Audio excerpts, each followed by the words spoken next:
The old man walked onto the stage slowly. He was 94 years old, and he used a cane, and he wore his dress uniform, the one he had not put on in 40 years, the one his daughter had taken to the dry cleaner twice in the week before the taping because she wanted it to be right.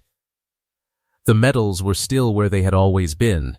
The creases in the trousers were still sharp. He moved the way very old men move when they have decided that the pace of the world is no longer their concern, with dignity and without hurry. His name was Harold Eugene Watkins. He had served in the United States Army from 1948 to 1953, including combat deployment to the Korean War. He was one of the last living veterans of that war. He had come home in 1953 with a Purple Heart and a Bronze Star, and a set of memories he had spent the following 7 decades learning to live alongside. He had come to the Family Feud taping that afternoon in Los Angeles, with his daughter Patricia, who was 61, with his grandson James, who was 34, with his great-granddaughter Ruby, who was 9, and with a 5th member of the family team, a man named David Park, who was 67 years old, who had been born in Seoul, South Korea in 1957, and who had flown from Seattle to Los Angeles 3 days earlier specifically to be in this studio. David Park had never met Harold Watkins before. Harold Watkins did not know David Park existed. What connected them was a photograph. A single photograph found in a shoebox in a Seoul apartment in 2019 when David Park's adoptive mother passed away. In the photograph, a young American soldier, 23 years old in uniform, grinning with the uncomplicated joy of a man who did not yet know what the next 2 years would cost him, had his arm around a Korean woman who was laughing at something outside the frame. On the back of the photograph, in handwriting David Park had never seen before, were 4 words: Harold, for always. June. What happened on that Family Feud stage when Harold Watkins finally understood who David Park was, when the connection was explained and the DNA confirmation was produced, and Harold Watkins sat down because standing was no longer possible, became one of the most watched moments in the show's history. But the moment was only possible because of everything that came before it, because of a war and a winter and a woman named June and 71 years of not knowing, and because a 67-year-old man in Seattle had refused to stop looking. Harold Eugene Watkins was born on March 14, 1930, in Macon, Georgia. He was the 3rd of 5 children born to a railroad man and a schoolteacher who understood from long experience that the world required more of some people than others, and that the appropriate response to this was not complaint but preparation. Harold was prepared. He was prepared by his father's specific and unsentimental love, by his mother's insistence on precision in all things: language, arithmetic, comportment, faith, and by the particular education of a black child in the American South in the 1930s and 1940s, which taught you, if you were paying attention, that the distance between what the world was and what it should be was exactly the size of the work that remained to be done. He was good at school. He was better at basketball. He was best at listening, a quality his mother identified early and cultivated deliberately, because she understood that a child who listened well would learn things that other children missed, and that the world was full of things worth learning.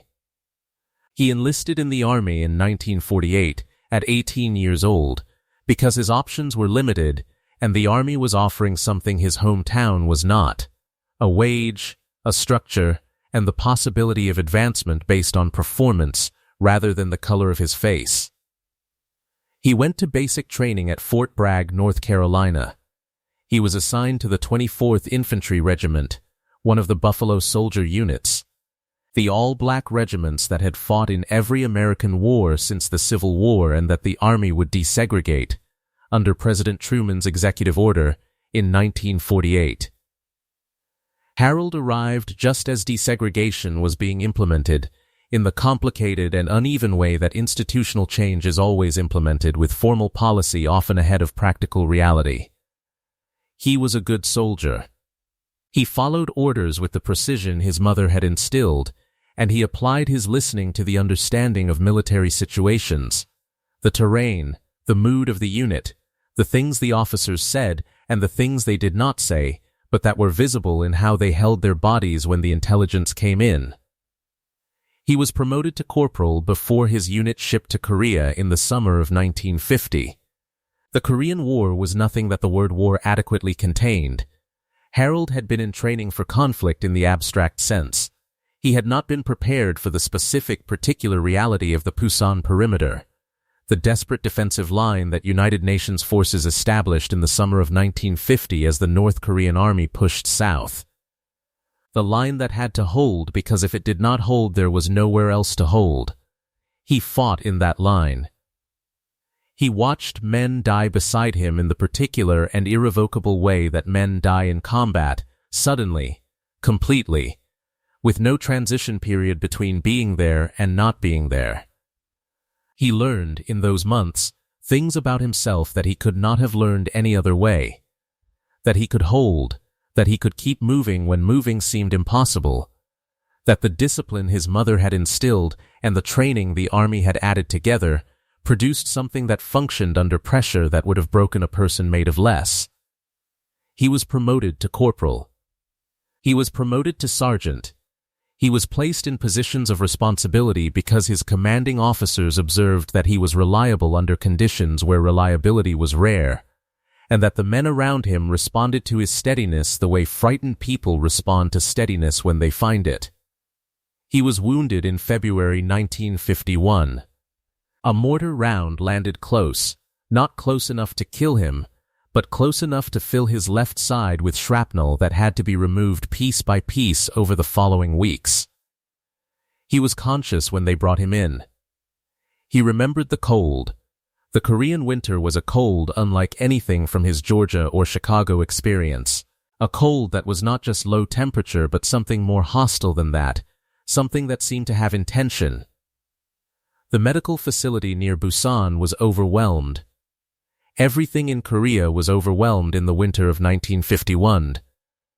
The facility functioned because the people in it insisted on functioning, and among those people was a 21-year-old Korean woman named Jeon Soo-yeon, who managed the supply chains and the paperwork and the constant logistics of a place that was never fully prepared for what arrived at its door. Harold called her June-e, because that was the closest his Georgia-formed tongue could come to the name she offered him. She corrected him twice. Then she smiled and let it be June-e. She was efficient and organized in the way that people who manage difficult systems are organized, not rigid, but structured, with a clarity about what needed to happen and in what order that Harold recognized as similar to the thing he valued in himself.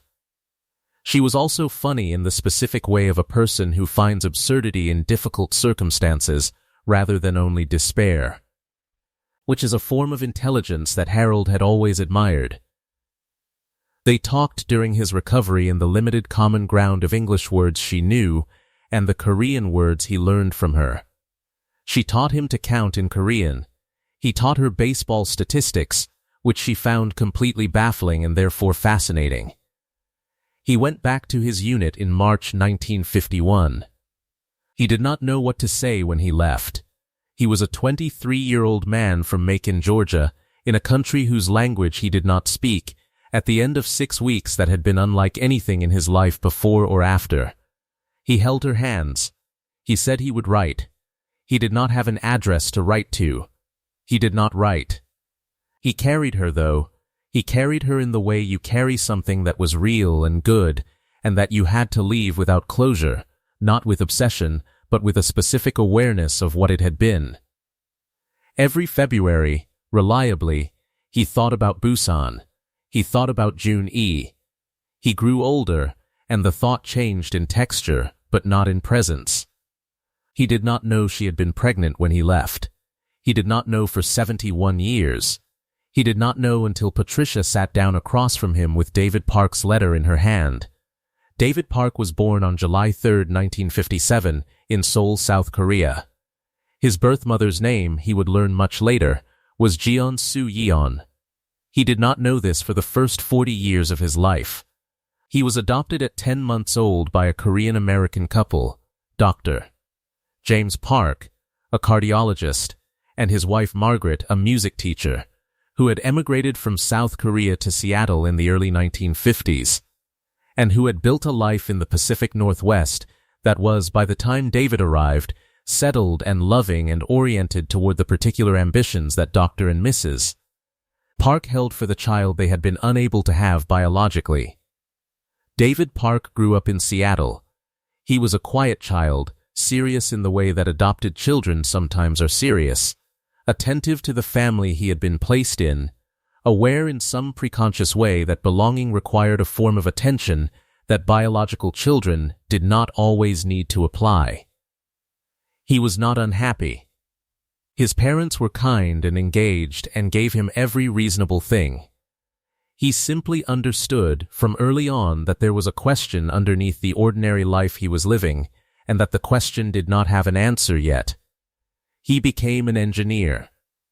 Boeing for 31 years, working on structural systems for commercial aircraft.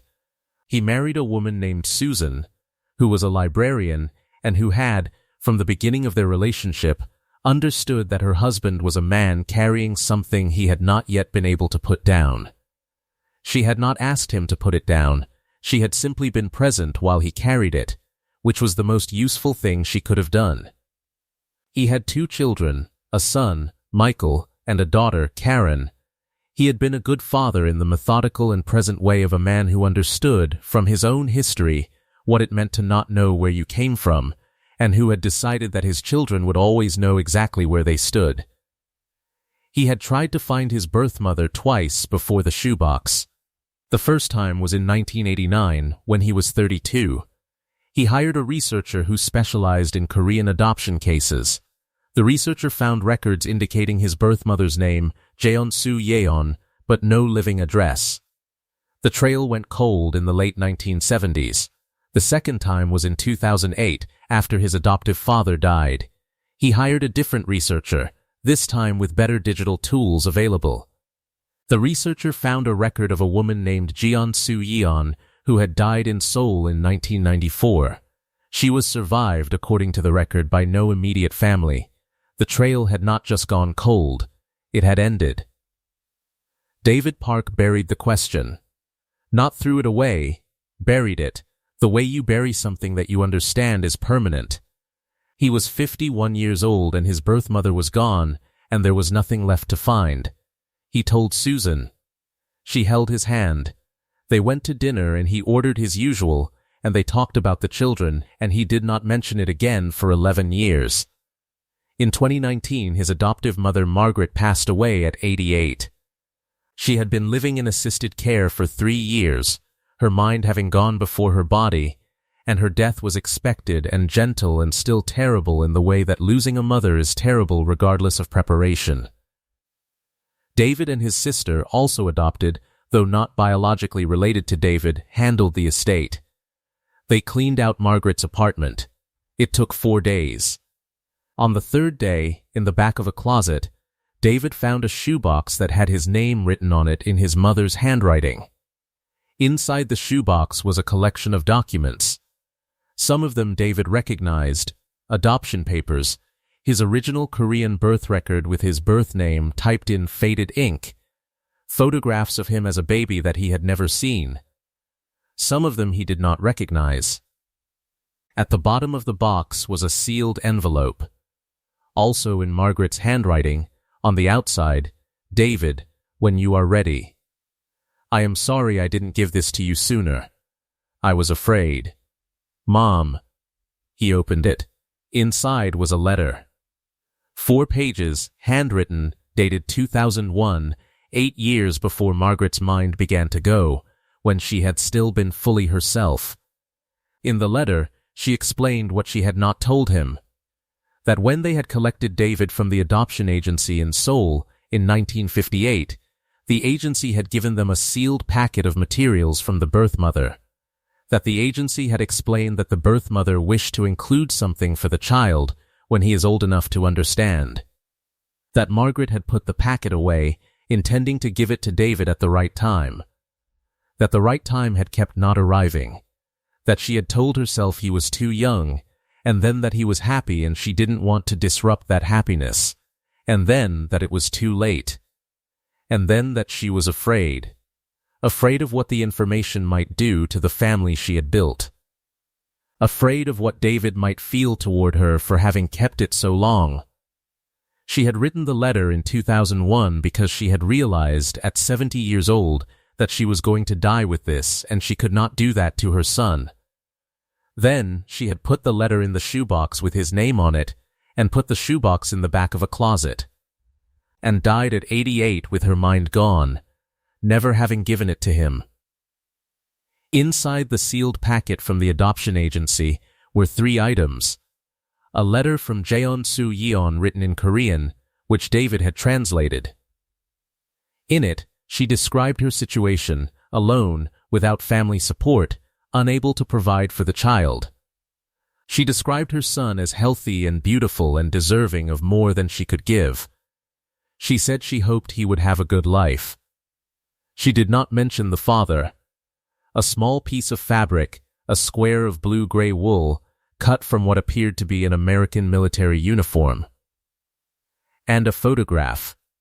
In the photograph, a young American soldier, 23 years old, grinning, his arm around a Korean woman who was laughing, stood somewhere in Korea in what appeared to be the early 1950s. On the back of the photograph, Harold. For always. June. David Park sat on the floor of his mother's apartment for a long time. Then he started looking. David Park was 62 years old when he found the photograph. He was a retired engineer with 31 years of methodical problem solving behind him. He approached the search for Harold the way he had approached every complex technical problem in his career, with a structured methodology, realistic expectations about what was achievable, and the patience of a man who understood that some problems took longer than others, and that longer was not the same as impossible. He started with what he had, a first name, Harold, and a photograph of a young American soldier in Korea in the early 1950s. The uniform in the photograph was an American Army uniform. The year, based on the photographic style and the known timeline of his own birth in July 1957, was almost certainly between 1950 and 1952. He had the photograph digitally enhanced.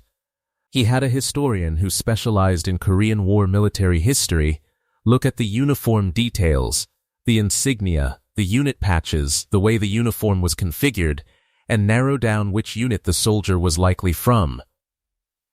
The historian identified the uniform as consistent with the 24th Infantry Regiment, one of the Buffalo Soldier units, deployed in Korea in 1950. He contacted the Korean War Veterans Association. He contacted the National Archives. He submitted a records request that took 8 months to process. When the records came back, he had a list of soldiers named Harold who had served with the 24th Infantry Regiment in Korea between 1950 and 1953. There were 11. He began researching each of them. 3 were deceased. 2 had no traceable living family. 4 he was able to contact or find information about, none of whom matched the physical description of the man in the photograph. 1. Harold Eugene Watkins, last known address in Chicago, had a daughter named Patricia Watkins Morrison, listed in a 2018 obituary for a Chicago Community Organization's Board of Directors. He wrote Patricia a letter. A real letter, handwritten, because he understood that the information he was carrying required something more careful than an email.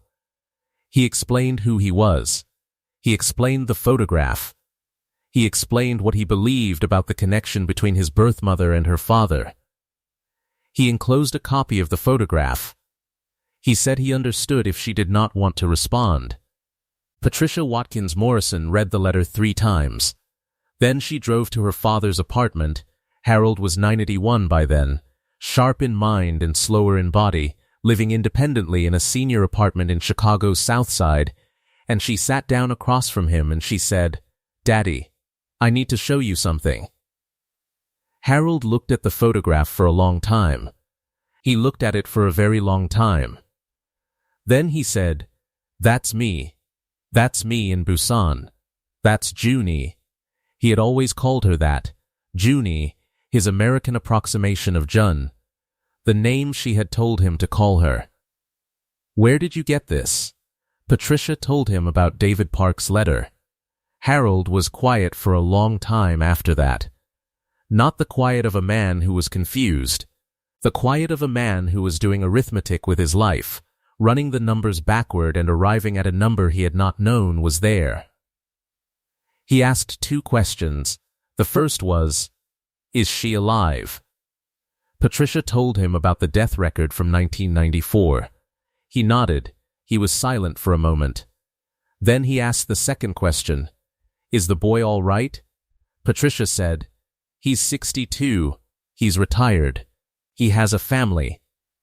Harold looked out the window of his apartment at the south side of Chicago, which was not Macon, Georgia, and was not Busan, South Korea, and was not anywhere near what his 23-year-old self could have imagined his life becoming. "Then I'd like to meet him," Harold said.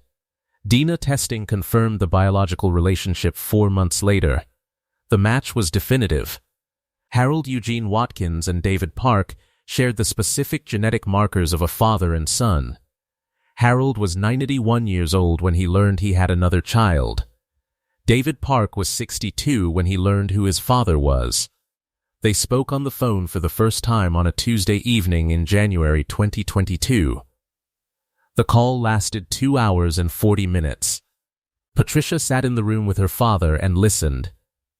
Susan sat with David in Seattle and listened. David had prepared notes. Not a script, an engineer's approach, a set of topics he wanted to cover and questions he wanted to ask, so that the structure of the conversation would not fail him if his composure did. He had the photograph in front of him. He had the letter from Jeon Soo-yeon, the translated version, on the desk. Harold had no notes. Harold had 91 years of experience talking to people and a particular stillness that communicated from the first sentence that he was listening fully and that whatever David needed to say could be said. David told him about the adoption. Harold listened. David told him about the 2 previous searches, the one in 1989 that went cold, the one in 2008 that found the death record. Harold listened to this and said, "She died in 1994. She was 64 years old." It was not a question. It was a man doing arithmetic with his grief quietly and out loud at the same time. David told him about the shoebox, about his mother's letter, about why Margaret had kept it. Harold was quiet after this for a long moment. Then he said, "She was protecting you, the same way Junie protected me. She was afraid of what it would do to you, and she kept it trying to protect you." He paused. People protect the people they love in the wrong ways sometimes. The protection is real even when the method isn't right. David had not thought about it exactly that way before. He sat with it. They talked about Harold's life, Chicago, Dorothy, Patricia and the other children, the arc of a life lived with intention.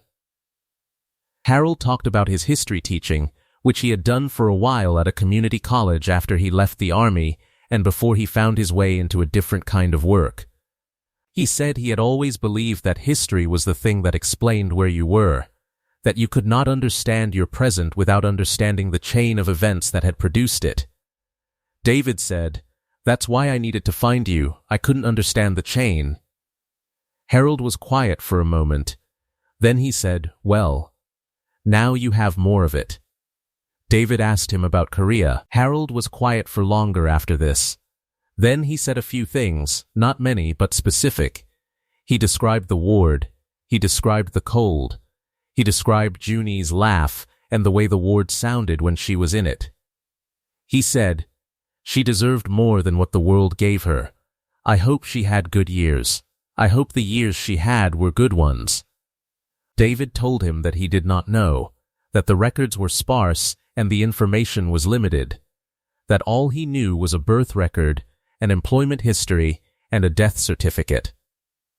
Harold said, "The photograph. She kept the photograph for 37 years, and then she made sure it got to you. Whatever her years were, she did not forget. That tells you something about the kind of person she was."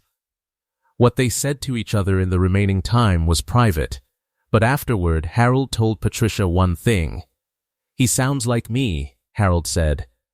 Patricia said, "I know, Daddy, I noticed that too." The Family Feud application was Patricia's idea, conceived in the spring of 2023. She had been watching the show and thought, the show brings families together.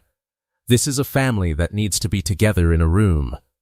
And Harold, now 93, increasingly frail, increasingly aware that his time was finite, needed something to look forward to. He needed a reason to press his uniform. She submitted the application in April 2023. She did not tell her father what she intended. She simply said there was going to be a family event in Los Angeles and that David was going to be there. Harold pressed his uniform.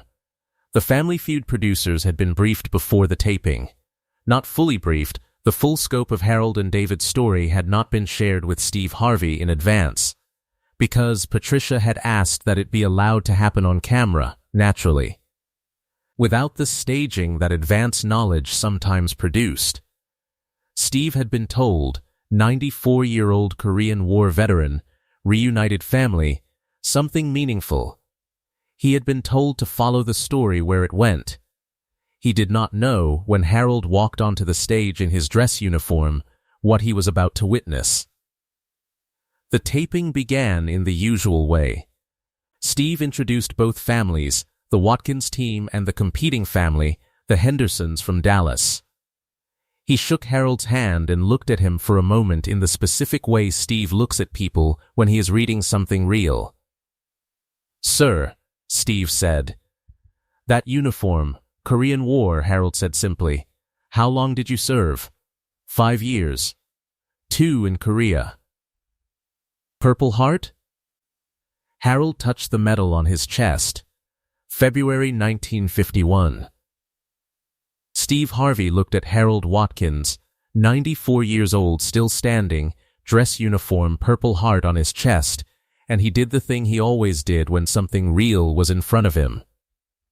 He stopped performing and started paying attention. "Why are you here today, sir?" Steve asked. Harold looked at David Park, standing at the other end of the Watkins family line. He looked at Steve. "I'm here because I have some catching up to do," he said. The audience laughed, the warm laugh of people who find an old man's directness charming. They did not yet know what catching up meant. The game began. The Hendersons were a strong team, 3 generations, competitive and quick. The Watkins family was different. They played with the focused energy of people who were not primarily thinking about the game. Patricia was sharp and fast. James was solid. Ruby, 9 years old, in a pink dress, answered one question about things you find at a picnic with Grandpa and brought the house down. But the cameras kept finding David Park. He played carefully. He answered when it was his turn. He was watching Harold from his position at the end of the family line, and Harold was watching straight ahead with the contained composure of a man who has spent 94 years learning to hold himself together in difficult circumstances. The Watkins family won the main game in a 5th-round tiebreaker. Ruby hit the buzzer first on a question about things you find in a grandmother's kitchen and said, with complete conviction, "Sweet potato pie," which was the #1 answer and which brought Ruth, watching from the front row, a fictional detail that the script corrected to Patricia, watching from the front row, cheering loud enough to be heard clearly on the microphone. They were going to Fast Money. Before the Fast Money round began, Steve walked to the center of the stage and looked at the Watkins family. He had been watching David Park all game, the way David watched Harold, the way Harold occasionally glanced down the family line at this man he had met 3 days ago and known for 2 years and not known for 71 years before that. He said, "Before we play this round, I want to ask something. Because I've been watching this family all afternoon and something's going on here that I don't fully understand, and I want to understand it. He looked at David Park. Can you tell me how you know Harold? David Park was quiet for a moment. Then he said, Harold Watkins is my father. The studio went completely quiet. Steve looked at David. He looked at Harold. He looked back at David. Tell me, Steve said, and he sat down on the edge of the stage. David told him. Methodically, the way an engineer tells a story, in order with the relevant facts in the right sequence, without embellishment. The adoption. The Margaret. The shoebox. The photograph. The 4 words on the back. The DNA test. The phone call on a Tuesday evening. While David spoke, Harold Watkins stood at the end of the family line and listened to the story of his own life being told by a man who had not been in it for 67 years. His face did not change. He held it the way he had learned to hold things, with the discipline of a man who had been in Korea in the winter of 1951 and who had come to understand that composure was a form of respect for the moment you were in. But his hands, at his sides, were not entirely still. When David finished, Steve Harvey looked at Harold. Harold, he said, your son just told us how he found you. I want to hear from you. What was it like getting that phone call? Harold was quiet for a long time. Then he said, I thought about Junie every year without fail in February, because February was when I got hit, and she was the one who was there. When I woke up in that ward, she was there. He paused. I didn't know about the boy. She didn't tell me. I think she knew I was leaving and she didn't want me to carry something I couldn't do anything about. He stopped. She was protecting me, he said. That was her way. She was always protecting people. His voice was steady, but something in it had changed. A quality had come into it. Something that was not quite grief and not quite joy, but occupied the same space as both. When Patricia told me about the letter, he said, and then when I saw the photograph, I knew it was me immediately. I knew the photograph. I just didn't know there was a boy. He looked at David. I didn't know about you. I want you to know that. If I had known, I would have found a way. I don't know what way. But I would have found one. David Park, 67 years old, a retired engineer from Seattle who had spent 40 years looking for this conversation, pressed his lips together and nodded once. I know, he said. I know you would have. Steve Harvey had not said anything for several minutes. He stood up from the edge of the stage. He looked at Harold. He looked at David. He looked at the audience, which had been completely silent through all of this. 200 people sitting in a game show studio, watching something that had nothing to do with a game show and having no interest in looking away. He said, Somebody get me a moment. He walked to the back of the stage, past the podium, and stood facing the back wall for about 45 seconds. The studio stayed quiet. When he turned back around, his eyes were red. He had not tried to prevent this. I have been standing on this stage for a very long time, he said. I have met thousands of families. Thousands, and I want to tell you something. He looked at Harold. In all of those thousands of families, I have never, not once, been in the presence of something like what you just gave us. This man served this country. He was wounded for this country. He came home and built a life and lived 94 years. He paused. And somewhere in Korea in 1957, a woman named June had a child and made sure that child had a life. And 62 years later, that child found the photograph. And now they're standing on my stage. He stopped. Harold, he said, what do you want to say to your son? Harold Watkins looked at David Park for a long moment. Then he spoke. He did not say anything complicated. He was a man who had spent 94 years learning the difference between what was necessary and what was not, and in this moment he was very clear about what was necessary. "I'm glad you found me," he said, "and I'm sorry it took so long, and I want you to know, however many days I have left, I want to spend some of them getting to know my son." David Park sat down on the stage floor. Not in distress, he simply needed to be lower than he was. He sat down and covered his face with both hands, and his shoulders shook once, hard, and then he was still. Harold Watkins walked to where David was sitting. He did it slowly, with his cane across the stage floor. He stopped in front of his son. He put his hand on David's head the way fathers put their hands on their children's heads, the specific weight and placement of it, the thing that is not a gesture but an act. David reached up and held his father's hand against his head. They stayed like that for a moment. Steve Harvey had his hand over his mouth. The camera operator in the center of the studio had the camera pointed at the two of them and was not moving and was making no attempt to manage his own face. 200 people in a game show studio were completely still. The fast money round happened. It almost did not happen. There was a genuine conversation in the wings between producers about whether to continue, whether the moment that had occurred was sufficient and the game was beside the point.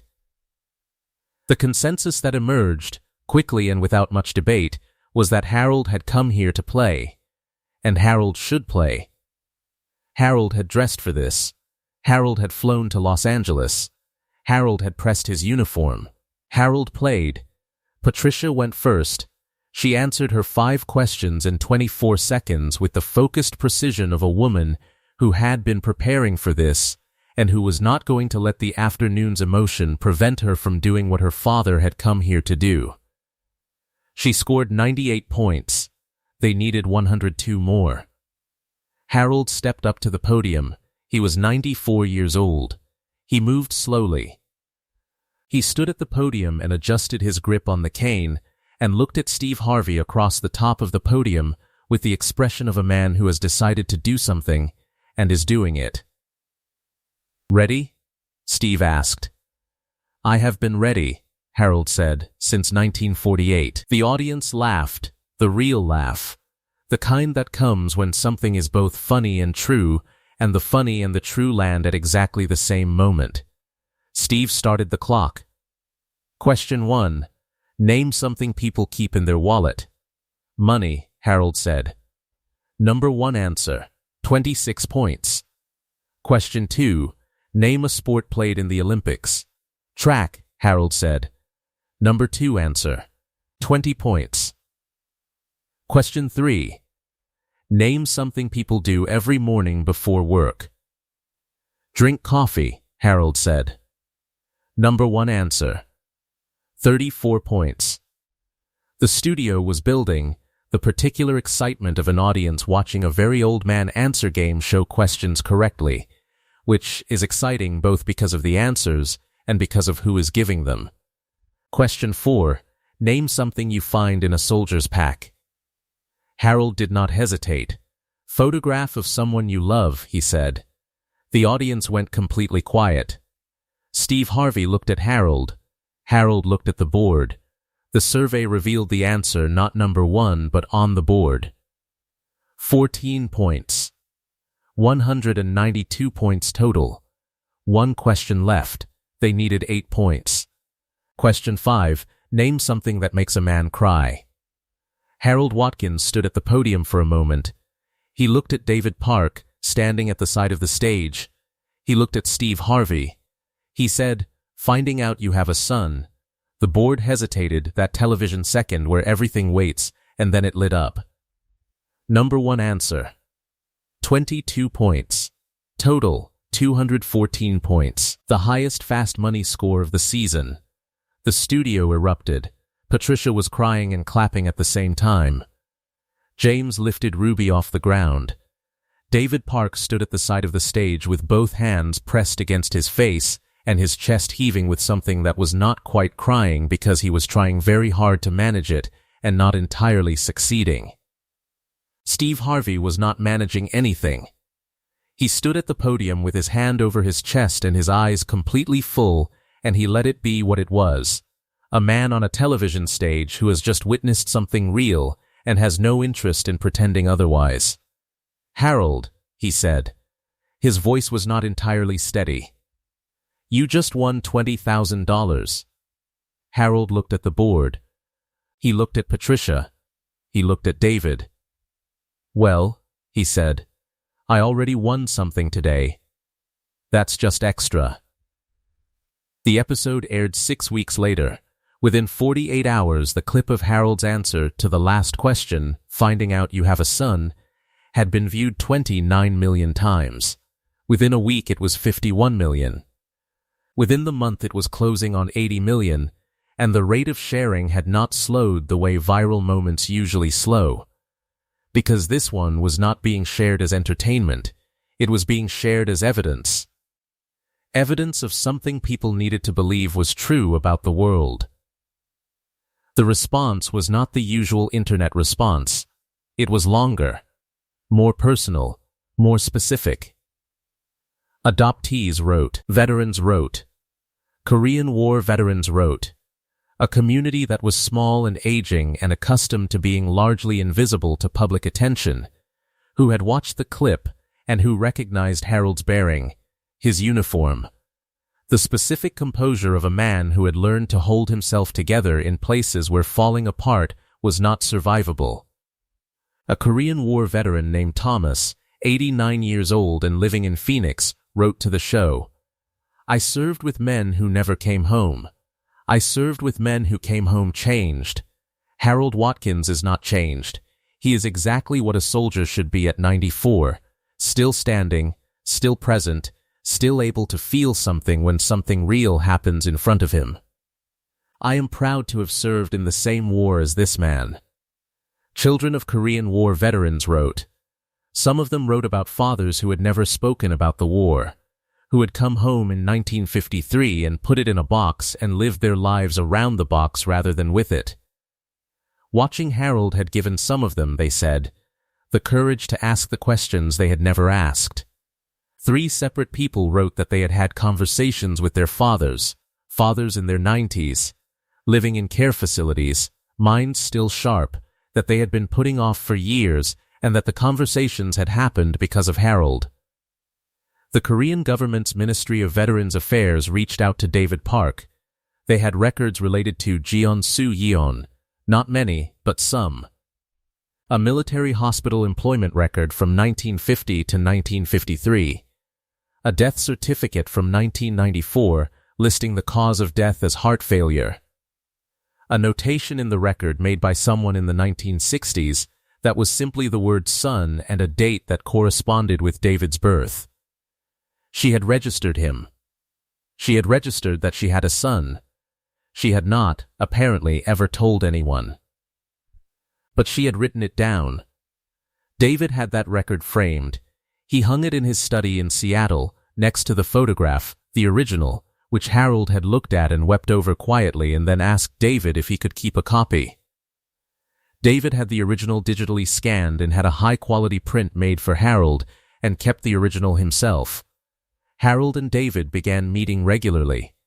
Every 6 weeks, Patricia drove Harold to the airport and David flew from Seattle, or they met in Chicago, or Harold's family came to Seattle to meet David's family. These gatherings were not formal. They were the gatherings of people getting to know each other without enough time to do it slowly. Harold met David's children, Michael and Karen, who were 41 and 38. He met Susan, who shook his hand and then hugged him with the warmth of a woman who had been married to someone who needed this for 40 years and was very glad it had arrived. He met Michael's children, 2 boys, 7 and 9 years old, who were David's grandchildren and who were, by the arithmetic of biology, Harold's great-grandchildren. Harold looked at them with the specific attention he brought to all important things.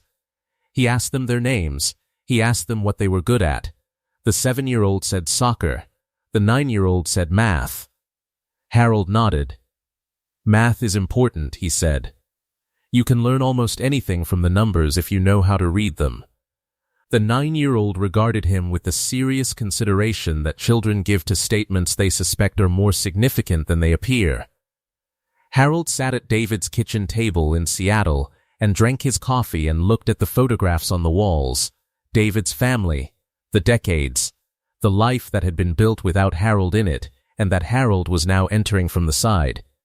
At 94, with whatever time remained, he looked at these photographs with the careful attention of a man who is trying to understand something quickly because quickly is all that is available. He asked about each person. He wanted names.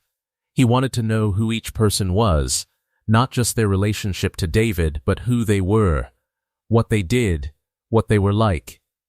He asked the way a man asks who has understood something important, that the family was already built and he was not building it.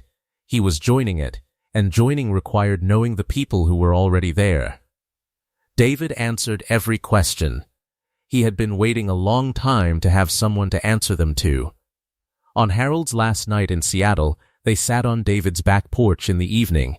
The Pacific Northwest summer was warm and long, and the light was still present at 9:00 at night in a way that surprised Harold, who had grown up in Georgia and lived in Chicago, and was not accustomed to evenings that lasted this long. They sat in silence for a while. The comfortable silence of people who have said the important things and are now simply in each other's presence. Then Harold said, "I want to ask you something." "Go ahead," David said. "Are you glad you found the shoebox?" David was quiet for a moment. The question, which seemed simple, was not simple. "Yes," he said finally. "I'm glad. It cost me something. The years I didn't have, the things I didn't know, but I would not trade what I know now for not having the cost." He paused. "You?" Harold considered the Seattle evening for a moment. "I lost 71 years, he said. "I'm not going to pretend that doesn't matter." He was quiet. "But I'm 94 years old and I'm sitting on my son's porch. That matters too." He looked at David. "Both things are true. She taught me that." June E. "She taught me that two true things can occupy the same space." David looked at his father in the long Pacific Northwest evening light. "She must have been something," he said. "She was," Harold said simply. "She really was." "You did good," Harold said, looking at the photographs. "I had good parents," David said. "You have good parents," Harold said. "Both then and now." David looked at his father across the kitchen table. He had been looking for this man, in one form or another, for 40 years. He had found him at 62. He had been given 3 years. Harold was now 94, and the arithmetic was not favorable, and both of them understood this without saying it. 3 years was not enough. 3 years was also something.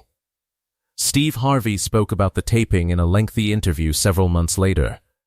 He said it was the single most difficult moment of composure management in his television career, not because the situation was tragic, but because it was the opposite of tragic, and that was harder to hold. "Tragedy you can work with," he said. "Tragedy has a shape that you understand. But watching a 94-year-old man walk across a stage with a cane to put his hand on his son's head, a son he didn't know he had until he was 91, that doesn't have a shape. That's just life being bigger than anything you can say about it. And when life is bigger than anything you can say about it, you stop talking and you let it be." He was asked about Harold's last answer, finding out you have a son. Steve was quiet for a moment. "That man answered every question with everything he had," he said. "He answered that last one with his whole life.